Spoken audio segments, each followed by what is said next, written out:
Isu ini meledak bukan karena gosip biasa, melainkan karena angka yang terlalu mencolok untuk diabaikan.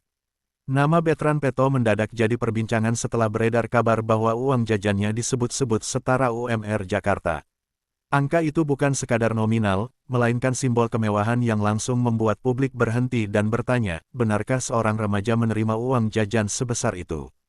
Reaksi publik pun instan dan keras. Media sosial dipenuhi komentar bernada kaget, heran, hingga skeptis. Bagi sebagian orang, ini terdengar seperti dongeng, namun bagi yang lain, ini justru potret nyata kehidupan selebritas yang jauh dari realitas kebanyakan masyarakat. Di titik ini, cerita tak lagi soal uang, tapi soal jarak sosial yang terasa semakin lebar. Yang membuat isu ini makin panas, angka tersebut bukan muncul dari rumor gelap tanpa arah, melainkan dari pernyataan yang beredar luas dan dianggap terlalu jujur. Tak ada upaya membungkus dengan istilah manis. Justru karena keterbukaan inilah, publik merasa seperti disodori fakta mentah, tanpa filter, tanpa sensor. Dan disinilah rasa penasaran mulai bekerja. Jika di bab awal saja publik sudah disuguhkan angka fantastis yang setara gaji pekerja ibu kota, maka pertanyaan berikutnya pun menggantung di udara, dari mana asal standar hidup ini bermula, dan bagaimana dampaknya bagi seorang anak yang masih bertumbuh.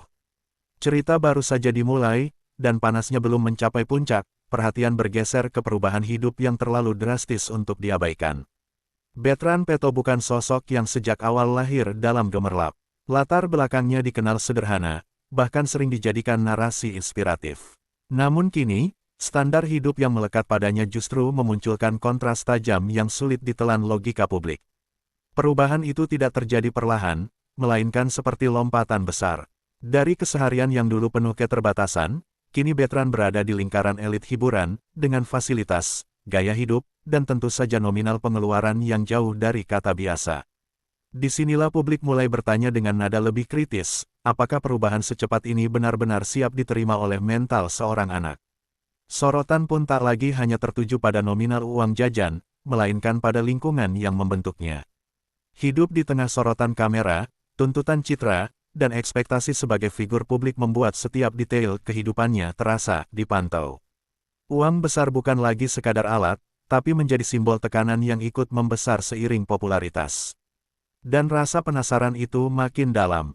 Jika standar hidup elit sudah menjadi keseharian sejak usia muda, maka publik mulai menanti kelanjutan ceritanya, apakah ini akan membentuk pribadi yang kuat dan matang, atau justru menciptakan jarak emosional dengan realitas di luar dunia selebritas.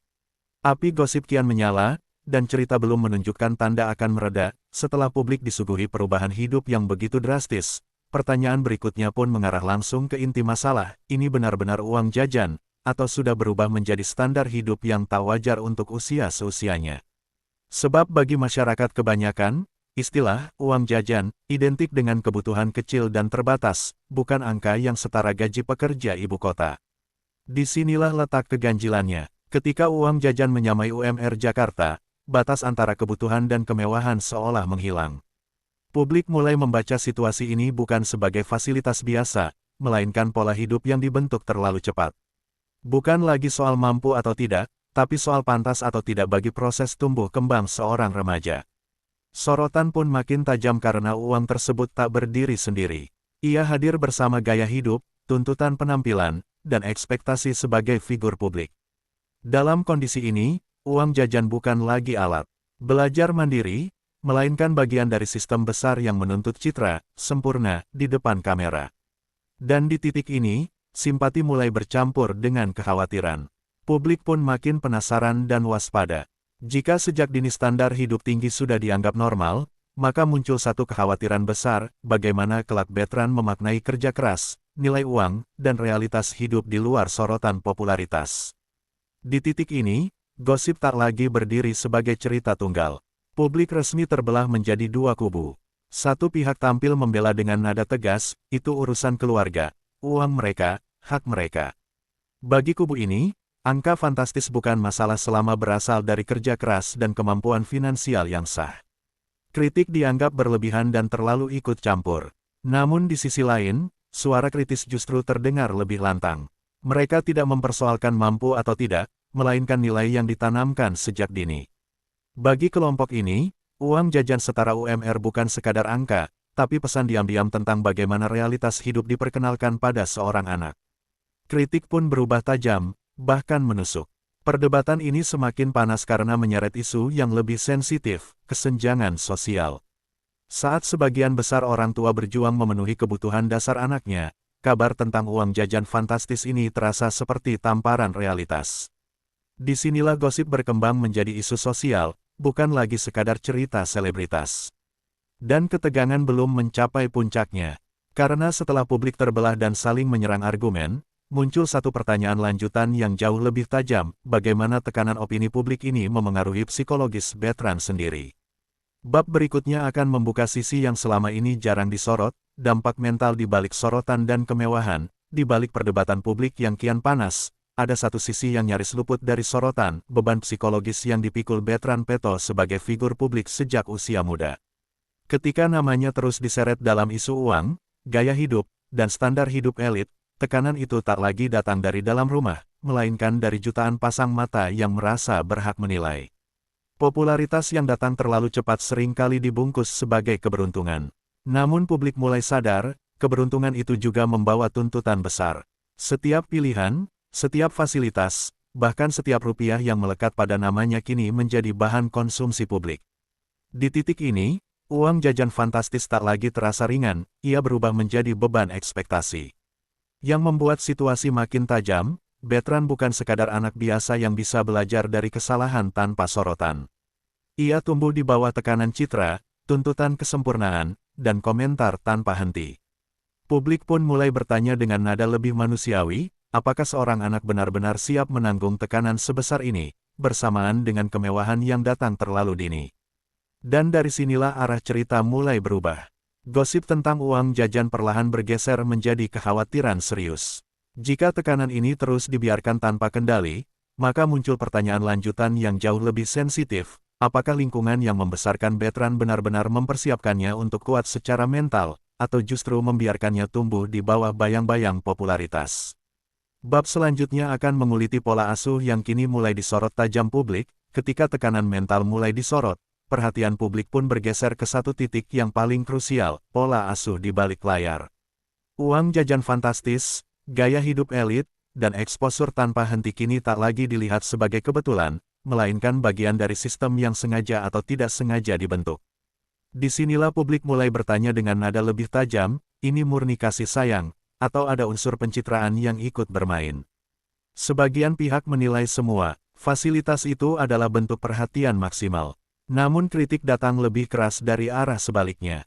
Mereka menilai, ketika kehidupan anak terlalu sering dikonsumsi publik, batas antara pengasuhan dan panggung hiburan menjadi kabur.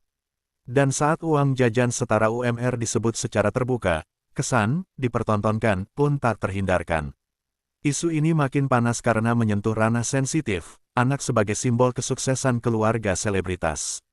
Publik mulai membaca narasi besar yang dibangun, dari kisah inspiratif hingga kemewahan hari ini, dan mempertanyakan, apakah semua ini demi masa depan sang anak, atau demi citra yang terus harus dijaga di mata publik. Dan disinilah gosip mencapai level yang lebih serius. Karena jika pola asuh sudah bercampur dengan kebutuhan citra, maka risikonya bukan kecil. Pertanyaan berikutnya pun menggantung tajam, apa dampak jangka panjang dari semua ini terhadap karakter dan kemandirian Bertrand?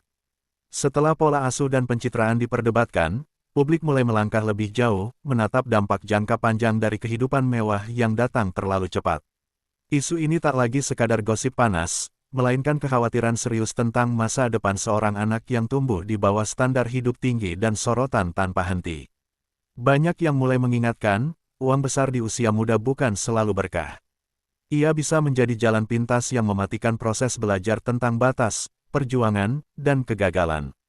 Ketika segala sesuatu terasa mudah didapat, muncul kekhawatiran bahwa nilai kerja keras hanya akan menjadi slogan, bukan pengalaman nyata yang membentuk karakter. Nada diskusi publik pun berubah lebih dingin, namun justru lebih tajam. Bukan lagi soal iri atau sensasi, melainkan soal ketahanan mental dan kemandirian.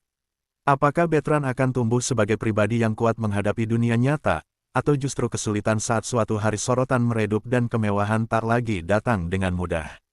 Dan di titik ini, rasa penasaran publik belum terjawab sepenuhnya. Karena jika dampak jangka panjang ini benar-benar nyata, maka cerita tentang uang jajan fantastis hanyalah permukaan. Pertanyaan terakhir pun mulai mengerucut, apa konsekuensi sebenarnya dari semua ini, dan siapa yang akan menanggungnya di masa depan.